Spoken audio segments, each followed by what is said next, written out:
À l'initiative du CELULB, quelques étudiants de la FEL se sont retrouvés le 12 mai 2010 sur le campus du Solbosch pour visiter l'exposition Pas ce soir chérie. L'exposition, soutenue par l'ULB à l'occasion de son 175e anniversaire, a pour objectif d'aborder la sexualité au sens large en brossant les différents aspects qui y sont liés, et ce, le plus simplement possible et de manière interactive. L'exposition retrace l'évolution des représentations de notre sexualité depuis le 19e siècle à travers les domaines religieux, politiques, culturels et sociaux.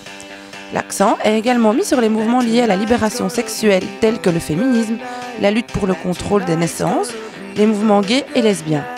Les maladies sexuellement transmissibles sont également abordées au même titre que l'évolution de la sexualité et les valeurs qui y sont liées. Alors Florent, de quoi parle cette exposition ? Alors c'est une exposition qui retrace l'évolution de la sexualité et des liens entre les genres sur plus ou moins 3 siècles. C'est une exposition qui parle donc d'un peu de tout, donc ça va aussi bien de l'amour entre les personnes, de l'évolution des maladies, de la médecine, des progrès, des soins. Ça parle aussi des relations, des droits des gens, etc. Et quel était l'intérêt pour le Cercle des étudiants libéraux de l'ULB de visiter une telle exposition ? Nous sommes évidemment attachés à la liberté de tout le monde, de chaque individu.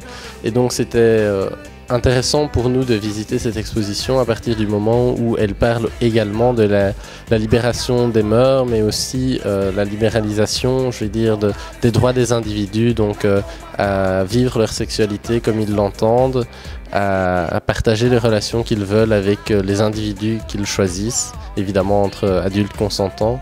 Et donc c'était un peu une façon pour nous d'intégrer ce principe de liberté au sein de notre cercle, et c'était une façon pour nous de rendre hommage un peu à l'ULB qui fête ses 175 ans et qui a monté cette exposition dans ce cadre-là.